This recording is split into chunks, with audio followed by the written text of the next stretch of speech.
Ahí tenían el anuncio, la declaración de Lilian Tintori, 20 días en huelga de hambre, levanta Leopoldo López la huelga de hambre. Vamos a analizar exactamente, son 30 días, ¿no? Dije 20, 30 días estuvo. 30 días. 30 días, 30 correcto. días. 30 días en huelga de hambre. Vamos a analizar el tema. Raimi Chávez Perche, periodista venezolano, me acompaña. También Jesús Ramírez, secretario general de la Federación de Centros Universitarios de Venezuela. Veíamos la declaración de Lilian Tintori y la pregunta que muchos se hacen es, ¿ahora qué? ¿Qué viene ahora? Por parte de la oposición. Bueno, creo que esta pregunta te la puede responder mejor Jesús como representante del movimiento estudiantil, que es el que ha dado prácticamente la cara, si se quiere, por la defensa de la democracia en Venezuela.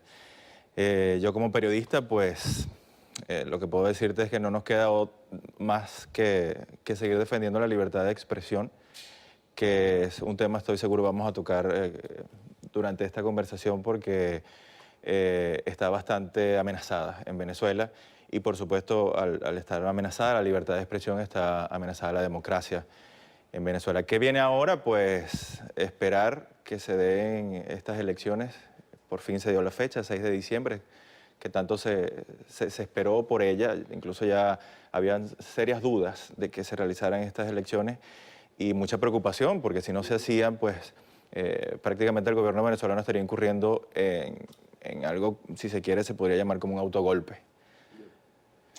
A ver, Jesús, un poco la misma pregunta. Levanta la huelga de hambre, 30 días en huelga de hambre. Había 3 puntos fundamentales que estaba pidiendo. Uno, fecha para las elecciones, esa es la fecha, 6 de diciembre. Hay 2 que están un poco en veremos, ¿no? Tiene que ver con los observadores internacionales y también el tema de la liberación de los presos políticos, los presos de conciencia.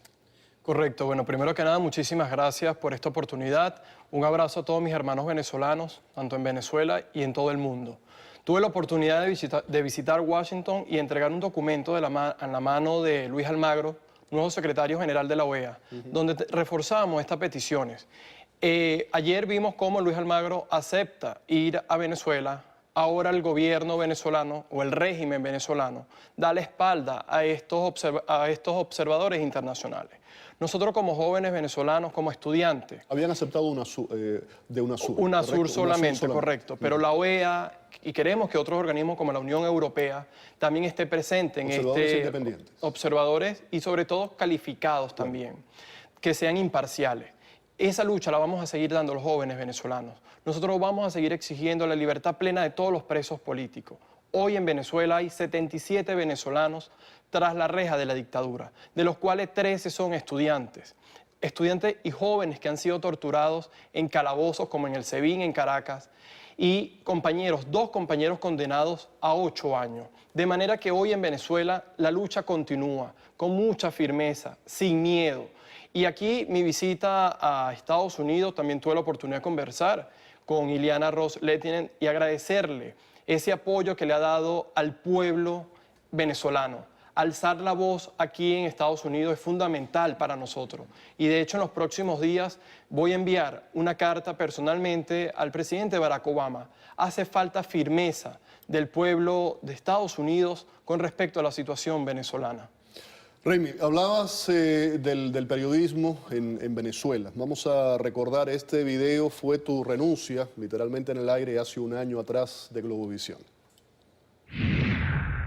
Respetados televidentes, a las 7:02 de la noche estamos nuevamente en el aire con otra ronda informativa de Noticias Globovisión, la cual particularmente para este servidor Raimi Chávez Perche será la última, puesto hasta que este día trabajo en esta planta televisiva por razones ajenas a mi voluntad y diferencias de criterio. Comenzamos con las notas. ¿Qué recuerdas de ese momento y cuáles serán esas razones? Un momento muy amargo en mi historia como profesional de la comunicación en Venezuela.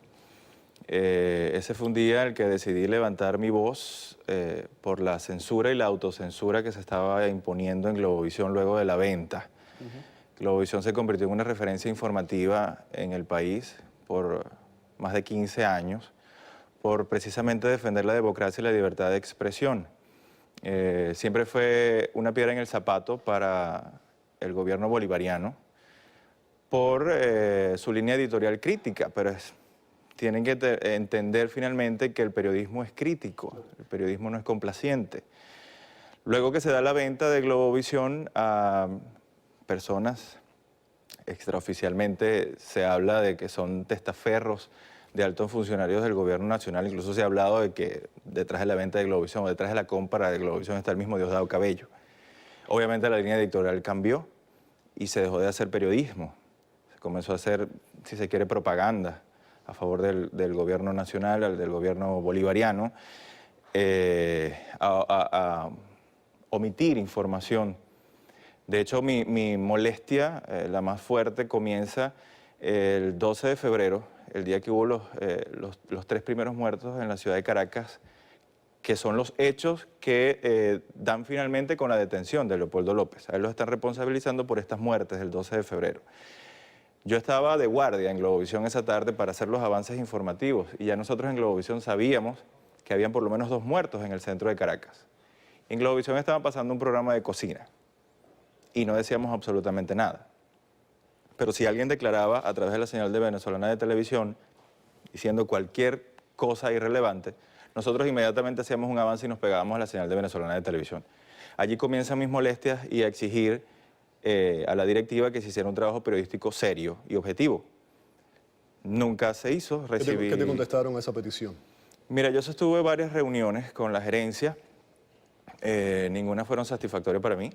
De hecho, yo solicité que me dejaran hacer algunos micros especiales en la emisión estelar del noticiero para demostrarle a la población que Globovisión no le estaba dando la espalda a la realidad social, que ese era el clamor y el sentir del venezolano en ese momento, que había perdido la única, o si se quiere, la más importante ventana de información.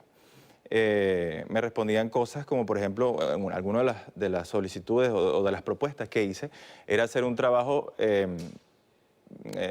tocando el tema de la matriz de opinión que se había generado desde el gobierno nacional, referente a que estas protestas llamadas guarimbas en Venezuela respondían a un golpe suave que estaban siendo financiadas por el imperio, la CIA, ya tú conoces bien este discurso.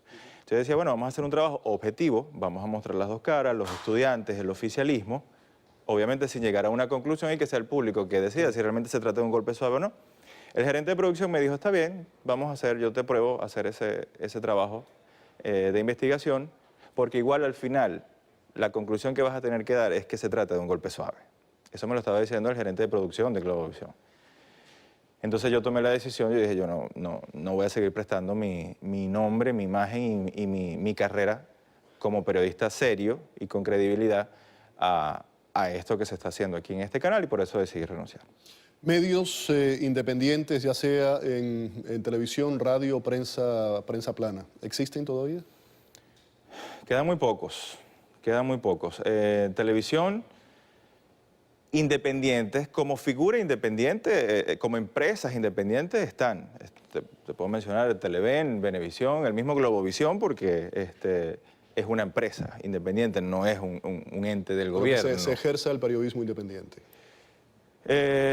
Mira, en Televen todavía, por nombrar algunas empresas, ¿no? Que quizás no debería hacerlo, pero eventualmente, según la coyuntura que se esté viviendo en esos días en el país, puede ser que ellos manejen un poco la cosa con más objetividad. Lo que pasa es que hay mucho miedo. Hay mucho miedo porque están siendo muy atacados. La prensa escrita, muchísimos. Se me va en este momento el número de diarios, de periódicos regionales que han cerrado sus puertas porque la manera que han conseguido para callarlos Falta de papel. es la falta del papel. Y es un número, es muy alto, podría decirte que son más de 100 periódicos pequeños en diversas regiones. Y así poco a poco han ido callando el periodismo crítico, objetivo. Jesús, el papel de la juventud, de los estudiantes ha sido fundamental, lo hemos visto durante el último tiempo y lo que está ocurriendo hoy día. ¿Qué salida, y siempre hago esa pregunta, salidas constitucionales en el marco de la legalidad le ves a la crisis? Sí, totalmente. Nuestra salida es democrática y es constitucional. Nosotros demostramos el año pasado, y lo vio el mundo entero, salir a la calle a exigir en principio seguridad para las casas de estudio. Luego vimos cómo fuimos reprimidos, compañeros asesinados, compañeros torturados, perseguidos dentro de las casas de estudio y decidimos sumarnos a un llamado que hizo en ese momento Leopoldo López, María Corina Machado, Antonio Ledesma, de exigir un cambio en el sistema político venezolano. Ya el 2014 ya se veía la crisis tan grave que venía para Venezuela y el movimiento estudiantil decidimos salir a la calle pacíficamente a exigir ese cambio. ¿Con qué nos volvimos a conseguir? Con detenciones injustas, que al día de hoy hay 77 venezolanos, más de 3.000 venezolanos bajo régimen de presentación. De manera que le demostramos al mundo, hicimos que el mundo entero viera que en Venezuela no había democracia. Reime es un ejemplo de eso. En Venezuela no hay libertad de expresión. En Venezuela persiguen a los periodistas por decir la verdad, por mostrar trabajo que hablan sobre la grave crisis que nosotros vivimos. De manera que hoy el papel de la juventud es más firme que nunca. Nosotros tenemos un rol protagónico en esta lucha, pero es una lucha que va más allá del movimiento estudiantil. Hoy la lucha en Venezuela es de todos los venezolanos y no es una lucha entre venezolanos. Hoy la lucha en Venezuela es de millones de venezolanos contra un pequeño grupo que hoy está abusando del poder y que el mundo entero sabe quiénes son. Y hoy el mundo entero reconoce que en Venezuela vivimos una dictadura, y yo digo una dictadura del siglo XXI, una dictadura moderna, una dictadura que asesina estudiantes, que nos persigue, que cierra medios de comunicación porque no le interesa la verdad. Las elecciones parlamentarias, 6 de diciembre, tienen fecha, una de las peticiones de la oposición. ¿Qué esperanzas hay con relación a la transparencia, a la confiabilidad de esas elecciones? La esperanza yo la pongo en todo el pueblo de Venezuela. Félix, cuando yo vi el anuncio ayer del 6 de diciembre, en primer lugar dije con qué vienen ahora. Porque como lo decía también mi hermano venezolano, había un hermetismo con la fecha de las parlamentarias. Pero lo que yo sí digo hoy es que ellos, en estas próximas elecciones, están totalmente derrotados. Y derrotados de manera electoral. El próximo 6 de diciembre, y estoy plenamente convencido que la inmensa mayoría de los venezolanos vamos a salir a votar por diputados que verdaderamente le den la cara a Venezuela. Diputados que no se vendan. Pero lo más importante, que sean diputados de la transición, porque esa transición ya inició. Nosotros queremos, y lo decía anteriormente, una salida pacífica y constitucional. Y la Asamblea Nacional venezolana es un camino para lograr ese gran cambio que necesita el sistema político venezolano. De manera que el movimiento estudiantil vamos a seguir recorriendo cada rincón de nuestro país, elevando esa voz de libertad y democracia y apoyando a todos aquellos diputados y diputadas que merezcan el apoyo de todo el pueblo venezolano. Una muestra, Félix, de lo que está diciendo Jesús referente a que los números no van a favorecer el resultado electoral del 6 de diciembre, las recientes declaraciones del presidente Nicolás Maduro, cuando dice que de ganar la oposición a la Asamblea Nacional, él va a salir a la calle. Ayer lo pusimos en el programa. Eso es una muestra inequívoca de que los números no les favorecen. Y entonces, ¿a qué apelan ellos? Al miedo. Una decisión totalmente autoritaria. Autoritaria, claro. ¿Y con eso qué hacen? Sembrar el miedo en la población. Mucha gente que quizás, lo que en Venezuela llamamos niní, que están allí como que prefieren no identificarse con ningún factor, pero ya habían decidido votar por la oposición, quizás se echan para atrás y por el miedo dicen, no, pero imagínate, si gana la oposición, este hombre va a salir a la calle a matar gente, qué sé yo, mejor vuelvo a votar por el gobierno bolivariano, por los candidatos del gobierno bolivariano. Reimi, te deseamos lo mejor. Muchísimas gracias por haber estado aquí en el programa. Muchas Jesús, gracias. también. Muchas gracias, Félix. Vamos a la pausa y al regreso